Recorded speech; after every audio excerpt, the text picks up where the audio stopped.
Only పాదాలకు నమస్కారం చేసుకోవాలి.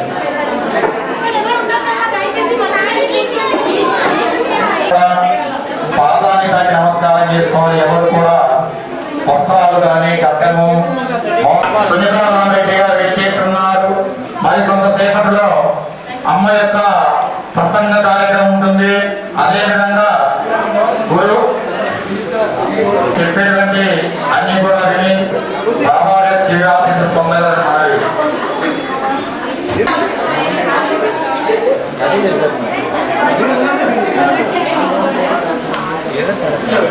శుభాకాంక్షలు. ఈరోజు ఆషాఢ పౌర్ణమి.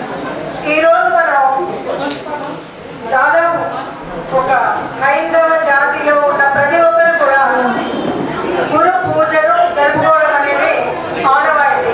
ఇది కొత్తగా ఇప్పుడు చేసుకున్నటువంటిది కాదు. మన వేద కాలం నుండి గురు పూజోత్సవాన్ని చేసుకునే సంస్కృతి మనది. ఇక్కడ గురు పూజ ఎక్కడ మనకు మొట్టమొదటిసారి వినపడ్డది? అసలు గురుతత్వం అంటే ఎప్పుడు వినపడ్డది? ఈ రోజు మనం ఎందుకు చేసుకోవాలి? ప్రత్యేకించి ఈ రోజు ఉన్నటువంటి ప్రత్యేకమైనటువంటి లక్షణాలు ఏంటి? ఇవన్నీ అందరికీ తెలిసినటువంటివి. అయినా మళ్ళీ ఒక్కసారి మనం ఈరోజు ఈ ఉత్సవ సందర్భంగా ఒకసారి మనం కాస్త స్మరించుకోవడం అనేటువంటిది ముఖ్యమైనటువంటిది. మనకు తెలుసు, వేదంలో చెప్పినా ఇంకెక్కడ చెప్పినా మనందరం కూడా చిన్నప్పటి నుండి ఈనాటి కాలం పిల్లలు కాకపోతే మాతృదేవోభవ, పితృదేవోభవ, ఆచార్య దేవోభవ అంటారు. ఇది ఉపనిషత్తులోని ఒక వాక్యం. ఈ ఉపనిషత్తులు ఎక్కడి నుండి వచ్చాయి, మరి దీన్ని ఎక్కడి నుండి మొదలు పెట్టారు అంటే కూడా మనందరికీ తెలుసు, ఆ గురు స్తుతి నుండి ప్రారంభమైనటువంటిది. గురు గీత, గురు స్తుతి ఎక్కడ మొట్టమొదటిసారిగా విన్నామంటే ఇప్పటిది కాదు, అది కూడా స్కాంద పురాణంలో మనం విన్నటువంటి మాట. ఒకవేళ మనం నిజంగా హిందువులం అయితే ఎక్కడో ఒక చోట మనం ఆ పురాణం వింటే స్కాంద పురాణం ఎప్పుడో ఒకసారి పేరు మాత్రమే కాకుండా అందులో ఉన్న భావాన్ని వింటే తప్పనిసరిగా మనం ఈ వాక్యాలన్నీ గురుగీత వినే ఉంటారు. అఖండ మండలాకారం ప్రతిసారి చదువుతూనే ఉంటారు కదా. ఇలాంటి అఖండ మండలాకారం వ్యాప్తం ఏది జరాచరమని తెలిపేటువంటి ఈ గురుగీత ఎక్కడి నుండి వచ్చింది అంటే స్కాంద పురాణంలో నుండి వచ్చింది. స్కాంద పురాణంలోనే మనకు చెప్పేటువంటి చోట అజ్ఞాన విరాంతస్య జ్ఞానాంజన శలాకయ చక్షురున్మీలితం ఏన తస్మై శ్రీ గురవే నమః అని కూడా చెప్తారు. అజ్ఞానం అనేటువంటి చీకటిని తీసేసి జ్ఞానం అనేటువంటి వెలుతురును కాటికలాగా అందేటువంటి వాడు గురువు అంటారు. మరి అలాంటి గురువు ఎక్కడి నుండి మొదలైంది అంటే అందరికీ గురువు ఎవరు అంటే తొలి గురువు అమ్మ. అమ్మ లేకుండా మనం నరకం లేరలేదు, అన్నం తినడం లేరలేదు. ఎవరైనా ఇంటికి వస్తే ఎలా పలకరించాలో, ఎలా మాట్లాడాలో ఇవన్నీ నేర్పినటువంటి వాళ్ళు అమ్మనే. కాబట్టి అమ్మ తొలి గురువు. ఈరోజు గురు పూజోత్సవం కాబట్టి మనం ఎవరెవరిని పూజించాలి అంటే మొట్టమొదటి ఇంట్లో ఉన్న అమ్మనికి నమస్కరించి అమ్మను పూజించడం అనేది అప్పుడు అసలు పుణ్యం మీకు వస్తుంది అన్నది మీ అందరికీ తెలుసు. అయినా నేను చెప్తున్నాను ఏంటంటే మొట్టమొదటిది తొలి గురువు అమ్మ.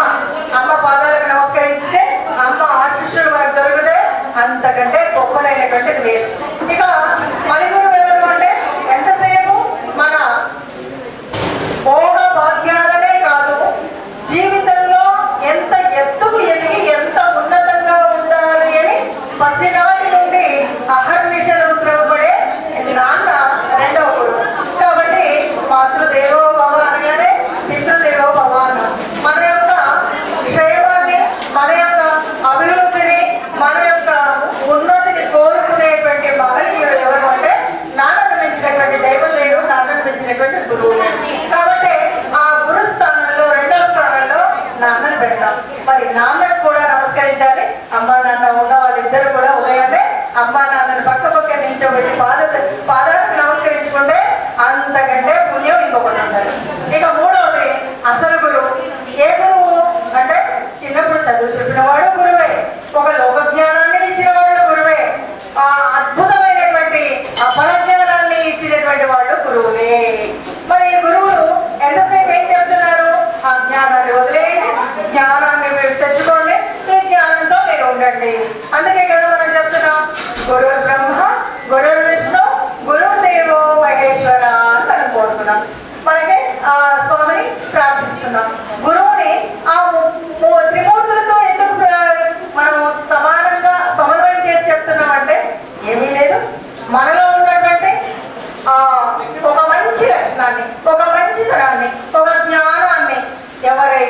పుట్టిస్తారో, ఎవరైతే సృష్టిస్తారో ఆ బ్రహ్మతో సమానం.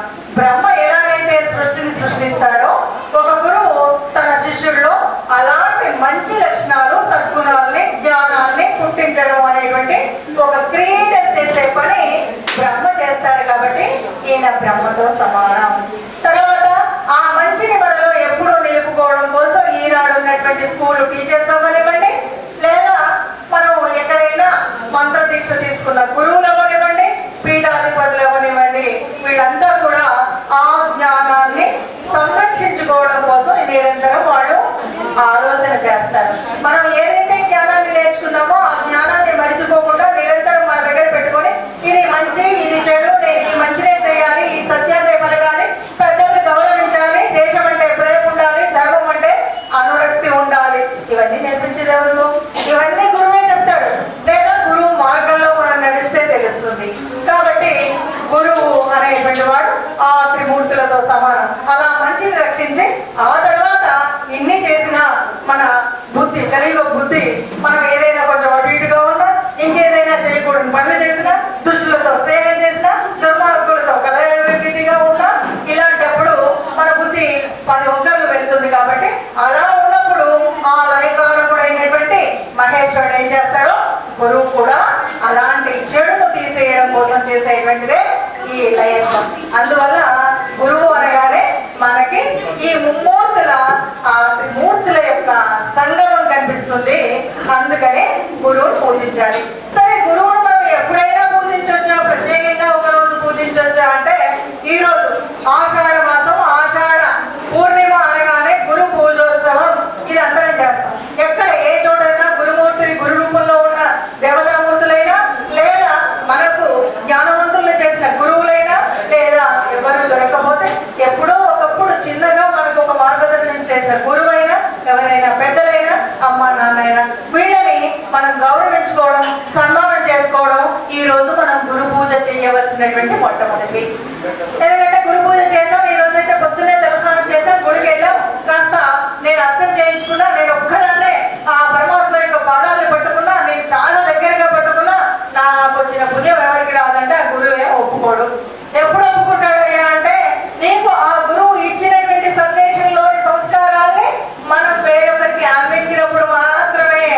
మరి అసలు ఉద్దేశం ఏంటి? గురువు అసలు ఈ రోజు ఆషాఢ పౌర్ణమి రోజు ఎందుకు చేసుకోవాలంటే గురు పరంపరకు నాంది అయినటువంటి, ఇప్పుడు జరుగుతున్నటువంటి యుగాలకు గురువు అయినటువంటి ఏ వ్యాసుల వారైతే ఉన్నారో ఆయన జన్మించినటువంటిది ఆషాఢ పౌర్ణమి.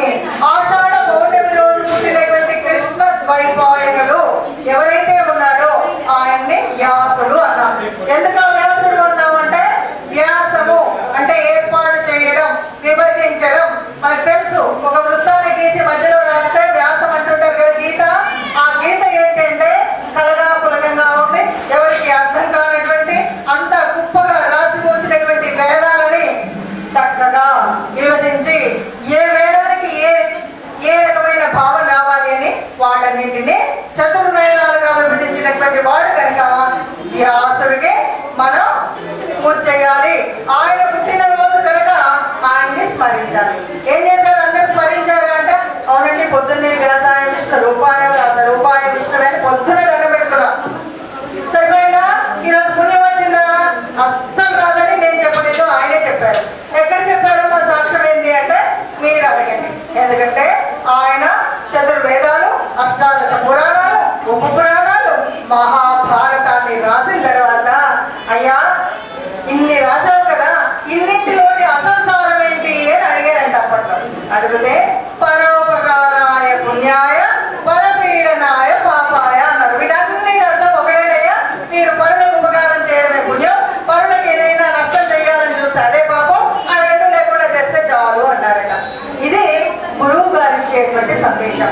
మరి ఈ గురువు అనగానే మనందరికీ త్రిమూర్తి రూపం, మనం ఎవరెవరిని ఎక్కడెక్కడ చిన్నప్పటి నుండి అక్షరం నేర్పిన వాళ్ళ గురువు, లేదా ఇలా మొత్తం ఆధ్యాత్మిక జ్ఞానాన్ని అందించిన వాళ్ళ గురువులు, పీఠాధిపతుల గురువులు అంటే గురు పరంపర బోర్డు అంటుంది. ఆనాటి వ్యాసుడి నుండి నేడు నాకు అక్షరాలు నేర్పిన గురువు వరకు నాకు గురు పరంపర ఉంది. అందుకే కదా మనము అందరినీ వరుసగా పూజ చేస్తూ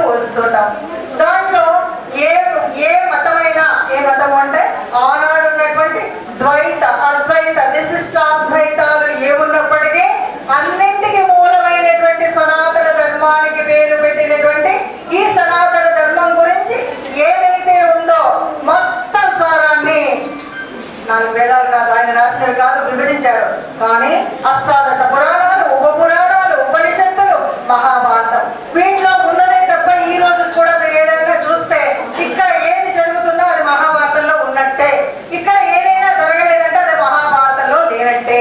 అంటే అంతటి జ్ఞానాన్ని అంత ద్రష్టగా దూర దృష్టితో చూసి ఈ రోజు మనం ఏం చెయ్యొచ్చు ఏం చెయ్యకూడదు అని కనుక్కున్నటువంటి వినిపించినటువంటి ఆమె లిఖించి పెట్టినటువంటి ఆ వ్యాసుల వారిని ప్రార్థించుకునే ముందు పుట్టి ప్రార్థించే పొద్దులేస్తే మీరు అందరూ పూజ చేసినప్పుడు మనం అందరం దేవాలయానికి వచ్చే ముందు గురుతుల్యులు కాబట్టి ఇక్కడికి వస్తున్నామని అనుకున్నప్పుడు అంతకుముందు ఇంట్లో ఎవరైనా చేశారా?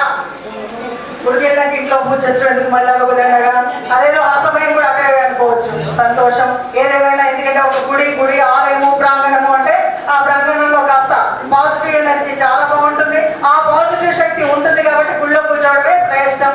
అయినా సరే నా ఇంట్లో కూడా కాస్త పాజిటివ్ గా ఉండాలి కదా, మరి నా ఇంట్లో కూడా ఆ సంస్కారం అందాలి కదా. ఈ రోజు నేను ఉన్నాను అంటే ఈ సంస్కారం నేను ముందు తరానికి చెప్పకపోతే వాళ్ళకి ఎట్లా తెలుస్తుంది? మీరందరూ పెద్దోళ్ళు కాబట్టి పిల్లలందరినీ బడికి పంపించేసి పిల్లలందరినీ కాలేజీకి పంపించేసి మనం మాత్రం గుడికి వస్తే ఆ కాలేజీకి పోయిన పిల్లోడికి ఎట్లా తెలియాలి? గురు పౌర్ణమి రోజు నేను కూడా పూజ చేయాలి, నేను కూడా సంస్కారం అందుకోవాలి, నేను కూడా నా వంశానికి నా జాతికి మూలమైనటువంటి నా సంస్కృతి సంప్రదాయాలు అందించగలిగినటువంటి ఆ పరంపరని అందుకోవాలని వారికి ఎట్లా తెలియాలి అంటే మన ఇంట్లో పొద్దున పూజ చేయాలి.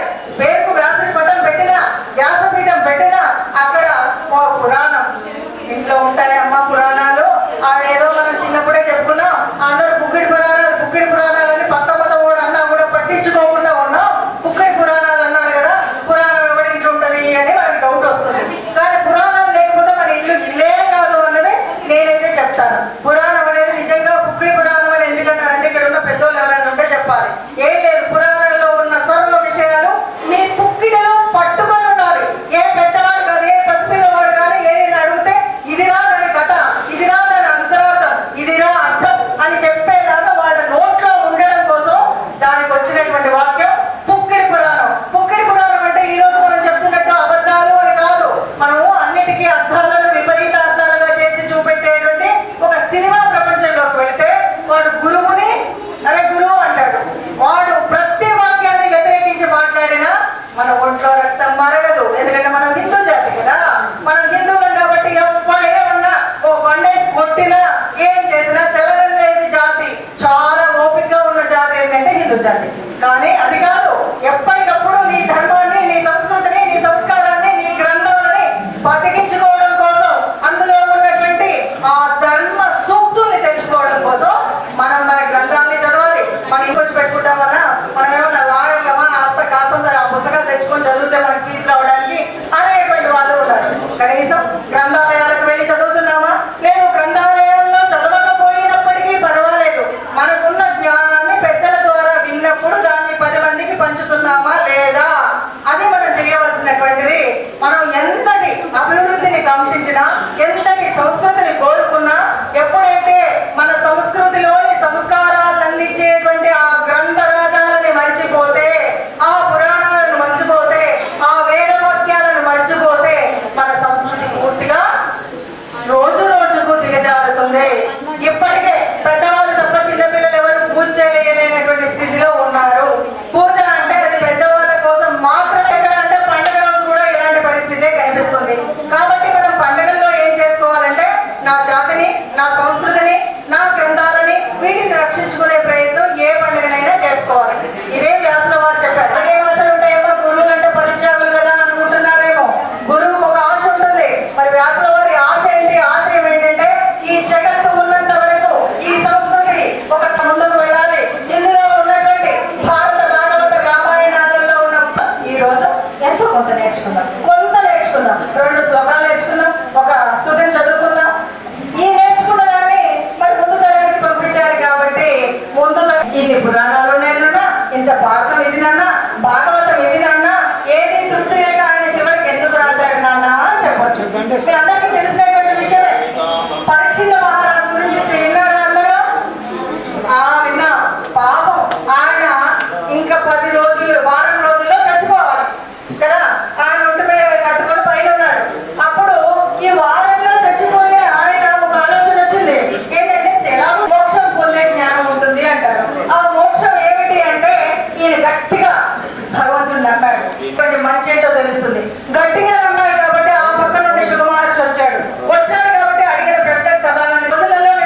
గురువు గొప్పతనం అంటే వస్తాడు.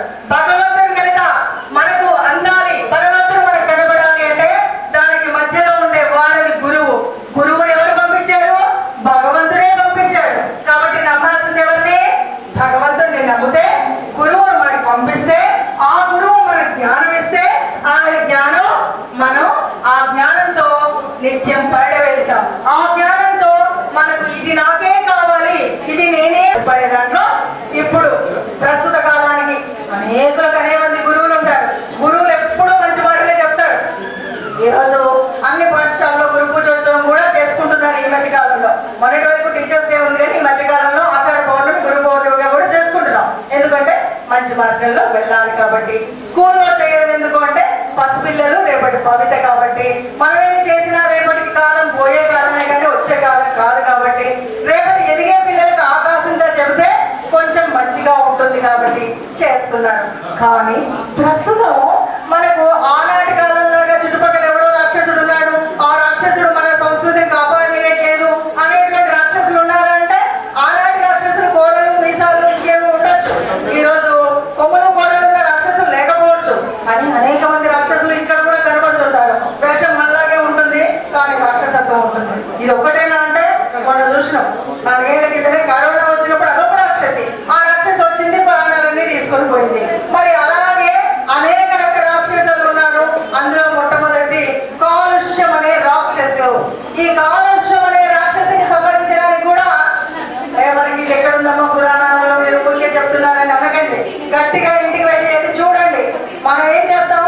ప్రకృతే పరమాత్మ, ప్రకృతి లేకపోతే లేదు.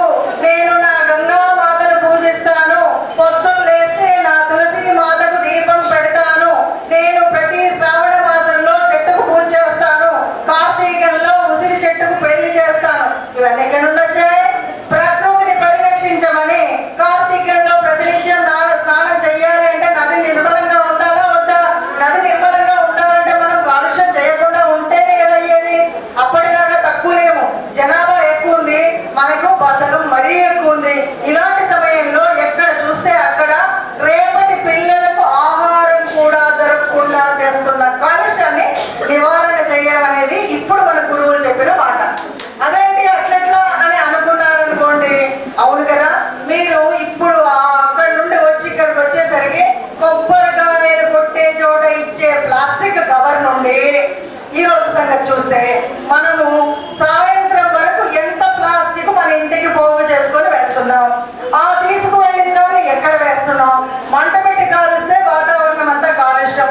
భూమిలో వేస్తే నిజంగా తల్లి భూమాతను కొలుస్తాం కదా, పొద్దున్న లేవగానే సముద్రవసని అని దండం పెడతాం కదా, కాలు కింద మోపే ముందు దండం పెట్టుకోవాలనే సంస్కృతి మనకి చెప్పారు కదా. అలాంటి భూతల్లిని తెలియకుండా కాలుష్యంతో నింపేసి తల్లి గర్భం నిండా ప్లాస్టిక్ లో నింపాం.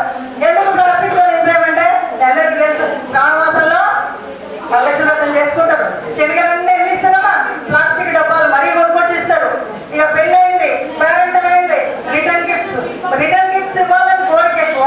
ఆ రిటర్న్ గిఫ్ట్స్ ఇచ్చేటప్పుడు పైసలు తక్కువ కావాలి, ప్లాస్టికే దొరుకుతుంది కాబట్టి ప్లాస్టిక్ తీసుకొచ్చి మళ్ళీ మొహాలు పడతారు. ఈ డబ్బాలు డోర్లను ఏం చేసుకుంటున్నారు? 2 రోజులు వాడినాక భూమిలో పడేస్తున్నారు.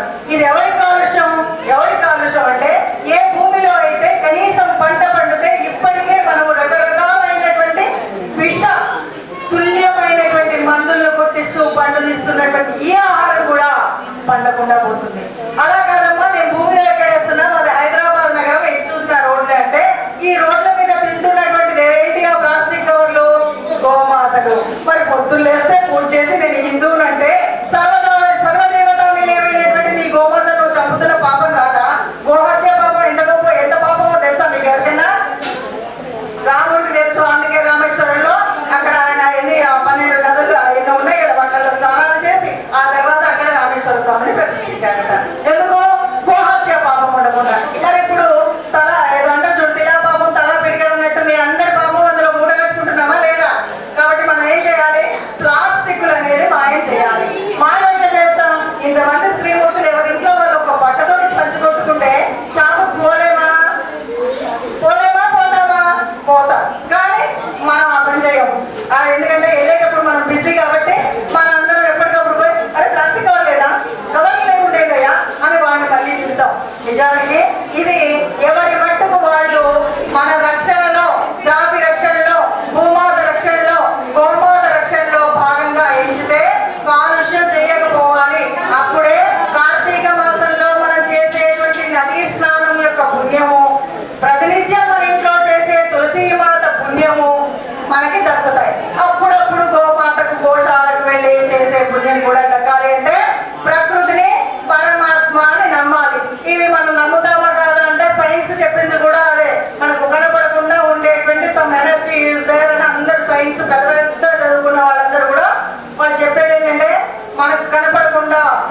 ఎక్కడున్నావు? ఈ నేచర్ వెనుకాల ఒక శక్తి ఉంది. అదే న్యూటన్ చెప్తాడు, ఇంకెవరైనా చెప్తారు. ఎవరు చెప్పినా మన ఋషులు ఆనాడు చెప్పింది కూడా ఆ చైతన్యం అనేటువంటిది తల్లి పరాత్పరేశ్వరి ఆ చైతన్య శక్తిని కలిగి ఉంటుంది. అందుకని అలాంటి శక్తి ఉన్నటువంటి ఈ శక్తిమయమైనటువంటి ఈ దేశంలో, ఈ దేశం అని ఎందుకంటున్నాం అంటే ప్రపంచం అంతా ఒక ఇల్లు అయినట్టయితే ఆ ఇంటికి ఉండే దేవాలయం ఏంటో తెలుసా? భారతదేశం అని పెద్దలు చెప్తారు. ప్రపంచం అంతా ఒక ఇల్లు అయితే ఆ ఇంటికి ఉన్న దేవాలయం భారతదేశం. మీరు నమ్మకం లేకపోతే ఇప్పుడు చూడండి, వెనక్కి వెళ్ళి ఏ ఋషి ఏ భగవంతుడు పుట్టినా ఇక్కడే పుట్టాడు, అవునా కాదా? భగవంతుడు అవతారం ఎత్తాడంటే దేవుడి ఇంట్లో అవతారం ఎత్తుతాడా? దేవుడు ఎక్కడైనా ఎత్తాడా? అందుకే కదా ఇది పుణ్యభూమి ధన్యభూమి అని మనం చెప్తాం.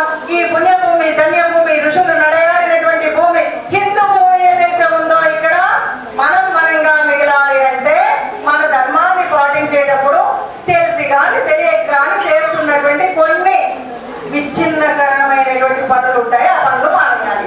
అది గురు పూజోత్సవం రోజు మనం చేసుకునేటప్పుడు గురువు గారు మనకి ఇచ్చేటువంటి ఒక దీవెనగా మనం చెప్పాలి. ఎందుకంటే ఏ గురువైనా తాను ఆశించేది ఏంటంటే తన ఆశలు ఆశయాలు ముందు తరానికి వెళ్ళాలి. ఈ ఆశయం ఆయనకుందా? ఉంది కాబట్టి వ్యాసుల వారు అవ్వనివ్వండి, శంకర భగవత్పాదుల వారు అవ్వనివ్వండి, ఆ తర్వాత ఉన్నటువంటి నిన్న మొన్న మనకు పాట చెప్పిన గురువు గారు అవ్వనివ్వండి, ఎవరైనా సరే ఏం చేస్తారు? భూమాతని కాపాడుకోమనే చెప్తారు, దేశమాతని కాపాడుకోమనే చెప్తారు, ఆరోగ్యంగా ఉండే ఆహారమే తినమంటారు, అందరితో సంతోషంగా ఉండాలి అంటే మనసు నవ్వుతూ ఉండాలని చెప్తారు. నిజమే కదా, నవ్వుతూ ఉండాలని చెప్తారు కదా. ఈ మధ్య యోగా మాస్టర్లు కూడా చెప్తున్నారు, మీరు గట్టిగా నవ్వుతే బాగా ఆరోగ్యంగా ఉంటుంది, అందుకని మించి మీరు నవ్వుతూ ఉంటే అందంగా తయారవుతారంటే అప్పుడు మాత్రం నవ్వు రాకపోయినా నవ్వుతుంటాం. అలా కాదు, మనం ఎప్పుడైతే మానసికంగా సంతృప్తిగా ఉంటామో అప్పుడు తప్పనిసరిగా ఆనందమైన జీవితం వస్తుంది. కాబట్టి ఇవన్నీ ఎప్పుడు చెప్పుకోవాలి? ఏదైనా పండుగలో వెళ్తాం. మేము బీద వాళ్ళని అడిగితే మీకు ఎవరికైనా డబ్బులు ఎప్పుడైనా లోన్ ఇచ్చారా? ఎందుకు ఇవ్వరు? మనం అమాయకులు, మనకన్నీ కూడా చాలా ఉన్నాయనే గట్టి నమ్మకం, మన ఏమైపోయినా నడుస్తుందిలే అనుకుంటాం. ఇలా నడిచి కొంతకాలం వచ్చిన తర్వాత ఏమైతుందో తెలుసా? అసలు మన ధర్మం మన పిల్లలకే తెలియదు, ఇప్పటికే తెలియదు. మీ పిల్లలు ఎవరైనా మంచిగా పొట్టు పెట్టుకుంటున్నారమ్మా? కాలేజీకి వెళ్ళే వాళ్ళు ఎందుకు పెట్టుకుంటారమ్మా కదా? కాలేజీకి వెళ్ళేవాడు పొట్టు, ఇది ఎక్కడ కొత్త సోచమో నాకు తెలియదు. 90% మనం ఏం చేయాలి? We have to join in Saint Peter, Saint marks, Saint ఆ సెంటర్లన్నీ వెళ్ళిపోయి పొట్టు పెడితే వాడు పనిష్మెంట్ అంట, గాజులు వేస్తే పనిష్మెంట్ అంట, పూలు వేస్తే పనిష్మెంట్ అంట. ఇంకా దరిద్రం ఏంటంటే కొన్ని ఎగ్జామ్స్ రాయడానికి పోతే పెళ్ళైన స్త్రీ మొత్తం మంగళసూత్రాలు తీసి పక్కన పెట్టారట. పక్కన ఎవరైనా బొక్క తీసి పరీక్ష రాయమంటే చెప్పు తీస్తుంటారు వాళ్ళు కదా. దేవాలయంలో ఉన్నాం, మనం చెప్పొచ్చో చెప్పకూడదు కానీ ఇలాంటి అఘాయిత్యాలు ఎవరి జరుగుతాయి? ఎవరైతే నాకెందుకులే చిన్నరామచ్చ శ్రీరామ రక్ష, నేను మా ఇంట్లో బాగానే ఉన్నాను, మా ఆయన నన్ను బాగా చూసుకుంటాడు, నా కొడుకు నాకైతే చదువుకున్నాడు వాడు పంపిస్తాడు, నీ కొడుకు పంపిస్తాడు, రేపటి నీ మనవడి కూడా నీలాగే ఉండాలి అంటే ఉండాలా? ఈ దేశం మన దేశం ఏమైనా ఉండాలా? లేకపోతే ఇంకో తరం వచ్చేసరికి అదే హటావో ఇదర్శ హటావో అని ఎవరైనా అంటాడా? అంతకుముందు అన్నారు కదా, అప్పుడప్పుడు అన్నారు కదా మొగల్స్ పీరియడ్ లో, నీకు జుట్టుంటే పొట్టుంటే ట్యాక్స్ కట్టాలి అంటే జిజియా ట్యాక్స్ కట్టలేక 300 మంది పోయారు కదా. అలాంటి స్థితి లేనటువంటి స్థితికి మనందరం కూడా ఏం చేయాలి? మన ధర్మ పరిరక్షణలో భాగంగా ఈరోజు ఏంటి ముఖ్యమైనటువంటిది? గురు పూజోత్సవం. గురువును పూజించాలి అంటే ఆ గురుతుల్యులైనటువంటి ఆ దేవీ దేవతలు. మొట్టమొదటి గురువు ఎవరయ్యా? పరమాత్మ, శివుడే మొదటి గురువు, బ్రహ్మ గురువు, విష్ణు గురువు, శ్రీకృష్ణ వారి గురువు, వ్యాసుల వారి గురువులు. ఇంతమంది గురువులు చెప్పినటువంటి ఆ జ్ఞానాన్ని మనం ఎక్కడ పడేస్తున్నాం? ఎందుకు? మహోత్సవానికి విశేషాన్ని గౌరవనీయులు డాక్టర్ సునీత రామ్మోహన్ రెడ్డి అమ్మగారు ఇంతసేపు వరకు కూడా అందరూ కూడా గమనించారు. గురువు గారి యొక్క విశిష్టత, గురువు గారి యొక్క తత్వాలు, గురువు గారి యొక్క బోధనలు, తల్లి తండ్రి యొక్క విశిష్టత, మనం ఏ విధంగా ఈ యొక్క సమాజంలో నడుచుకోవాలి అనే దాని గురించి ఎంతో విశ్లేషణగా చాలా చక్కగా చెప్పారమ్మ. ముందుగా అమ్మవారికి తరతర ధ్వనులతో ధన్యవాదాలు తెలుసుకోవాలి. మరి ఎంతో మహాభాగ్యం అనుకోవాలి. ఏమిటంటే ఈ యొక్క గురు పూజ మహోత్సవాల నందు అమ్మ ఇచ్చేసి మనకి ఎన్నో విషయాలను తెలియపరిచి ఉన్నారు. కావున చాలా సంతోషంగా భావిస్తున్న అమ్మ వచ్చినందుకు చాలా బాగా చెప్తున్నారు. ఇప్పుడు అమ్మగారికి గురు పూజను చేయడం జరుగుతుంది. ఒక 5 మంది ముత్తైదులు రావాల్సిందిగా కోరుచున్నాను. ఓం శ్రీమన్ శ్రీ గురు అధిష్టాన దేవతాభ్యో నమః.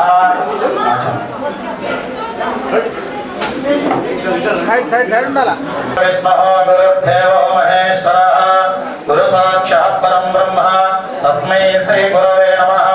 గురుమాతా పితా చైవ గురుదేవా హి బాంధవః గురుదేవః పరం నాస్తి తస్మై శ్రీ గురవే నమః. శ్రీమన్మహాశ్రీ గురు అధిష్టాన దేవతాయ నమః. ధ్యాయామి ధ్యానం సమర్పయామి ఆవాహయామి ఆసనం సమర్పయామి అస్తయోః ఇహిః అర్ఘ్యం సమర్పయామి పాదయోః పాద్యం సమర్పయామి ముఖే శుద్ధ ఆచమనీయం సమర్పయామి. శ్రీమన్మహాశ్రీ గురు అధిష్టాన దేవతాభ్యో నమః. అలంకరార్థాః అమీవో గంధాః సుగంధాః ఇమే అక్షతాః సంధ్వాక్షతాః ఇమాని పుష్పాని సపుష్పాని సకల ఆరాధనైః శోచనమస్తో యోపాం పుష్పం వేద పుష్పవాన్ ప్రజావాన్ పుష్పవాన్ భవతి చంద్రమావ అపాం పుష్పో పుష్పవాన్ ప్రజావాన్ పుష్పవాన్ భవతి. ఓం యో వైతాం బ్రహ్మణో వేద అమృతేన అమృతాం పురీం అన్నమ్మ మహిళలు తస్మై బ్రహ్మ చ బ్రహ్మా చ ఆయుకీర్తిం ప్రజామృః. పూలమాల తీసుకోండి. భాగదేనైవైనం ప్రణయతే బ్రాహ్మణ పౌరుషాయ ఉత్ఫలేదో బ్రాహ్మణో వై సర్వా దేవతాః.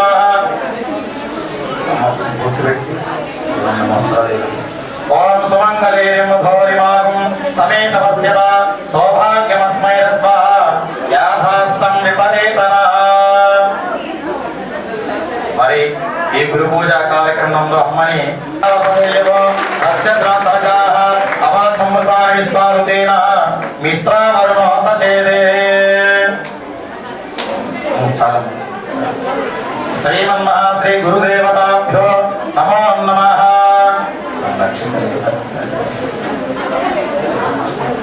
అమరాశీర్వాదం తీసుకోండి. ఓం శతమానం భవతి శతాయు పురుషశతేంద్రియ ఆయుష్యేంద్రియే ప్రతిష్టతి.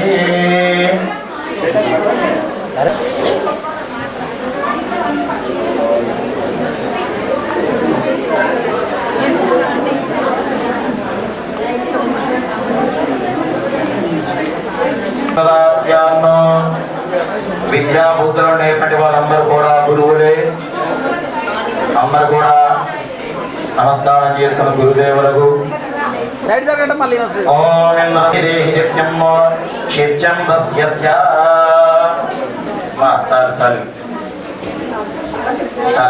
కూర్చోండి. ఓం ధనం ధాన్యం బహుపుత్రలాభం శత సంవత్సరం దీర్ఘమాన శిశమానస్య మనస్సంకల్పాయారోగ్య వృద్ధి సిద్ధిరస్తు.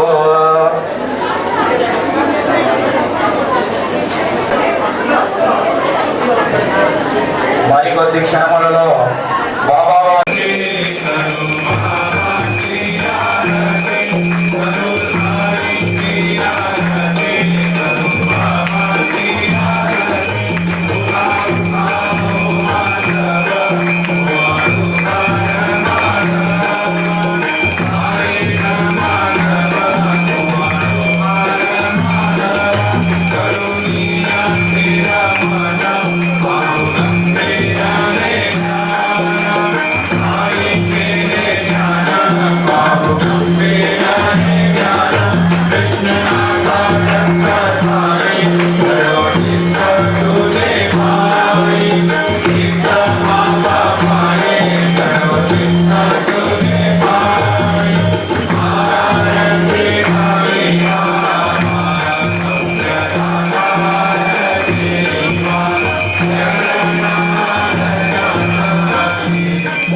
नमस्कार साष्टांग श्री साईनाथ धरावे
स्वच्छायया